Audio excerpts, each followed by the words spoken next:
Hey everyone, welcome back to Dad's Liquor Cabinet. With May the 4th right around the corner, we thought what better time than to bring you cocktails from a galaxy far, far away.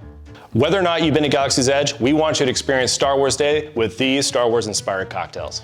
All the recipes that we're doing today are actually featured in the Star Wars Galaxy's Edge cookbook. Now we may be making a few slight alterations, but that's just because we're gonna honor the recipes that they actually serve in the parks. So from the 3 cocktails, if you're a bourbon lover, a vodka drinker, or a big fan of tequila, we hope one of these cocktails you're gonna love. Our first drink is a Coruscant Cooler. Now this is actually found at Ronto Roasters. And this particular cocktail, again, is themed after Coruscant, a planet that's been featured in many of the Star Wars episodes, and it's a city that actually covers the entire surface of the planet. For this cocktail, you're gonna need the following tools: a juicer, a knife, a juice container, a measured beaker, a tin shaker, a jigger, fine mesh strainer, and a hawthorn strainer. Now let's prepare some of our ingredients. Grab a fresh lime. Take your knife and cut it right in half. Bring your juice carafe over.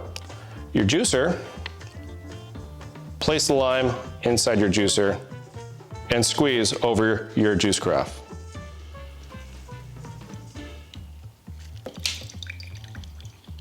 I'm a fan of not wasting any ingredients, so before we juice the second half of this lime, I'm gonna actually slice off a piece of it for our garnish.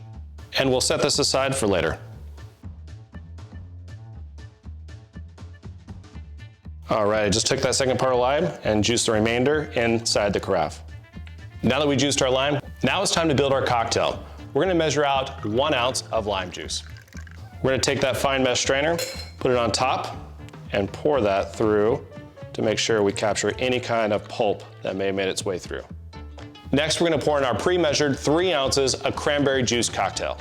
Now, just so you know, this is one of the adjustments that we made with the recipe. In the recipe book, it just simply stated cranberry juice. So we got organic, straight cranberry juice with no extra sugar. And let me tell you, it was pretty tart. So I think the flavor they're really going for with this cocktail is cranberry juice cocktail. And we tried that, and it's definitely the flavor that you get when you order this in the park. So that wasn't the only adjustment we're making with this recipe. In the Star Wars Galaxy's Edge cookbook, they actually say the next ingredient is a black cherry puree. However, when you look on Ronto Roasters' menu, it actually lists Luxardo Maraschino Liqueur. And I actually like the flavor of that better. So we're gonna stick with the ones that you get in the park. Take your Luxardo Maraschino Liqueur and measure out a 1/4 ounce. Next ingredient is sweet vermouth. Now we're using Antica Formula sweet vermouth, which is also the one they use at Ronto Roasters. You're gonna measure out a 1/2 ounce. Now if you notice, I've been building the cocktail with the cheapest ingredients up front. Reason being is we wanna make sure that if we make any mistakes along the way, we're not wasting any of our really expensive liquor. And the next and last ingredient, which is my favorite, bourbon. So today we're actually using Old Forester bourbon. Now I know we're being loyals here and trying to give you the drink that you would get inside the park. This drink in the park calls for Maker's Mark, but I love Old Forester, so that's the one we're gonna use. We're gonna measure out 2 ounces. Now we're ready to add our ice. Grab your scooper, pick up your ice, pour it in the tin. Now when using a mixing tin, you wanna make sure you have a really good seal. So place it on top, tap it good, turn it over once. Now it's time to shake the cocktail.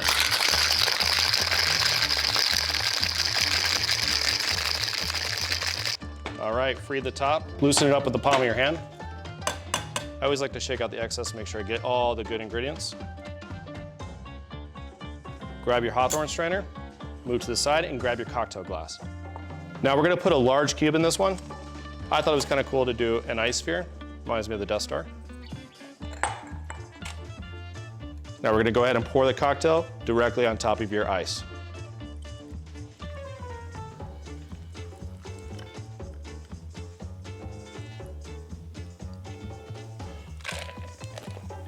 Last step, take that garnish that we made earlier, put a small slit right there, and place it on the side of your cocktail. And here you have the Coruscant Cooler.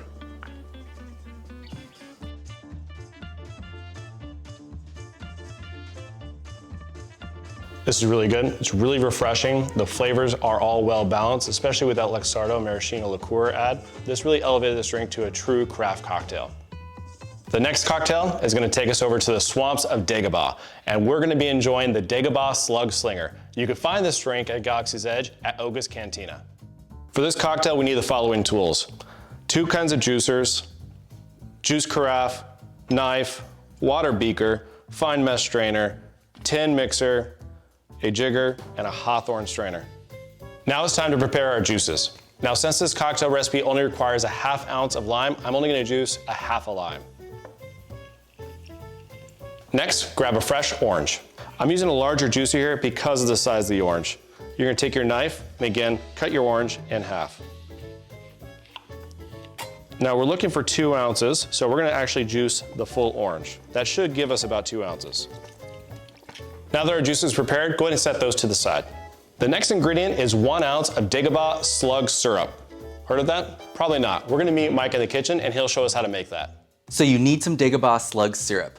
Well, as you can imagine, we don't have any Dagobah swamps or slugs nearby, but luckily the Galaxy's Edge cookbook has given us a recipe to recreate the sticky, slimy, yet surprisingly sweet secretion that comes from the Dagobah slug. So the first thing we want to do is prepare our ginger. This is 4 ounces of fresh ginger root, and it's surprisingly very easy to find. We're gonna go ahead and start peeling. Now the best way to peel fresh ginger is to just take a regular spoon and scrape off the skin. Ginger has very thin skin, so if you were to use a regular vegetable peeler, you would take off way too much of that fresh ginger.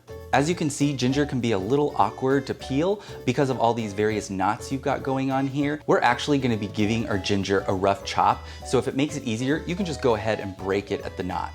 All right, with our ginger ready to go, we're gonna head over to the stove, and you're gonna wanna take a small saucepan, maybe something like 2 quarts, and to that, we're gonna add equal parts water and sugar. For this recipe, we're gonna take 1 cup of water and 1 cup of sugar. And we're gonna set this over medium-high heat. As you can see, we are making a classic simple syrup recipe, but we're gonna add our ginger and a fresh sprig of rosemary to really bring out those notes and aromatics that you'd find in the Dagobah swamps. Once you get a good boil going, we're gonna add our ginger and a sprig of rosemary. Once your mixture returns to a boil, we're gonna go ahead and take it off the heat, and you're gonna let it steep for 5 hours. Good amount of time, but we really wanna infuse those flavors into our syrup. After your syrup has infused for at least 5 hours, we're gonna go ahead and strain it into a container. The strainer will catch our sprig of rosemary along with our chopped ginger, leaving us just the syrup behind. And that's all it takes for Dagobah Slug Syrup.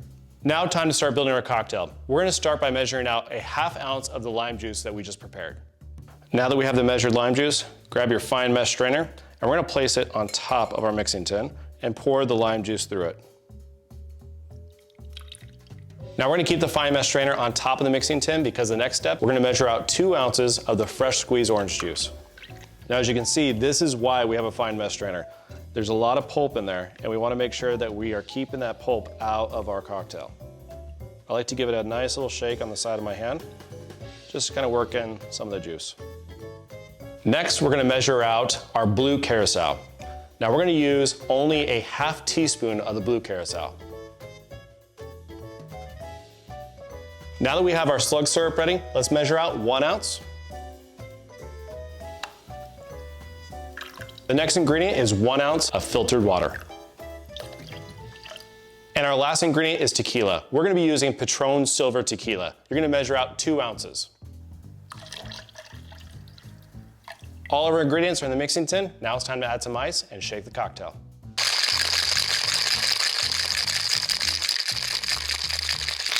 All right. Hawthorn strainer, place it to the side and get out your cocktail glass. For this cocktail, we're using an IPA Pilsner glass. We think it has a perfect look. When you order this drink at Oga's, it almost looks like this. We're gonna add ice into this glass. Grab your tin and pour directly into your glass.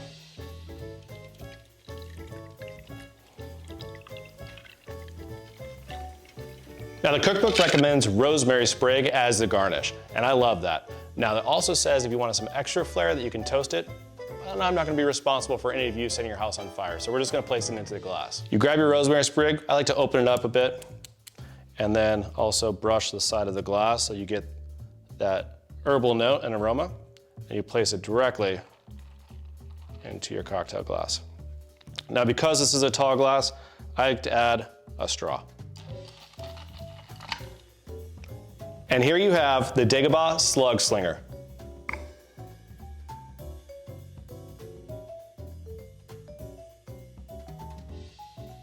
You know, the flavors in this are so unique. You get that ginger flavor from the slug syrup, and you know, the rosemary really comes through with this nice aromatic.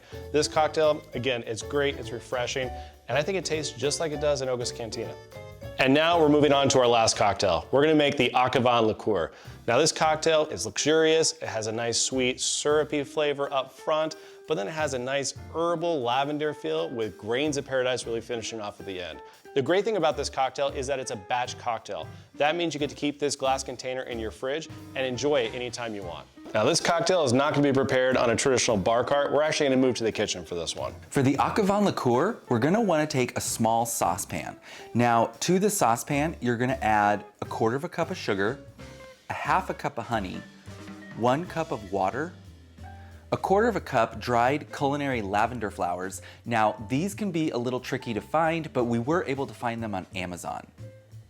3 whole cloves, 1 teaspoon of grated orange zest, 1 teaspoon grains of paradise. Again, this was another tricky item, but we were easily able to find it online. And what we're gonna do is we're gonna measure 1 teaspoon, and then we're gonna crack these up. So you can use either a mortar and pestle like I'm doing here, or you can use the bottom of a really heavy jar.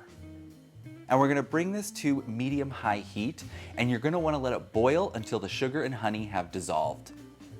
At that point, we're gonna take it off the heat, and we're gonna let this cool for 1 hour. After this, we're gonna add 1.5 cups of vodka and a little lavender gel food coloring until you get the desired shade you'd like.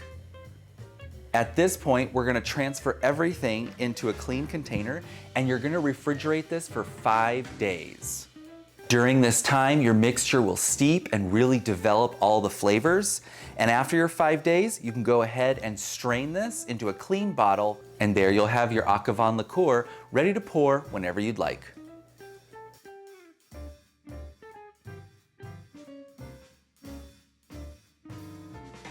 Now I completely understand why they call this a liqueur. I definitely don't think this is a traditional cocktail. It has really good syrupy honey notes up front, and then again, as you really enjoy it, you're really enjoying that lavender and the grains of paradise shining through. For those of you that like a sweet, like honey syrupy flavor, this is gonna be your kind of cocktail. I might just add a little bit more vodka to it. I don't know about you all, but I had a great time making these cocktails. I love the varied flavors on this, and I think, again, there's enough variety for each of you to enjoy one of these cocktails. It gets me really excited about May the 4th. What are you all gonna do on Star Wars Day? Let us know in the comments below, give us a thumbs up, and subscribe. And from our Magic family, yours, may the Force be with you.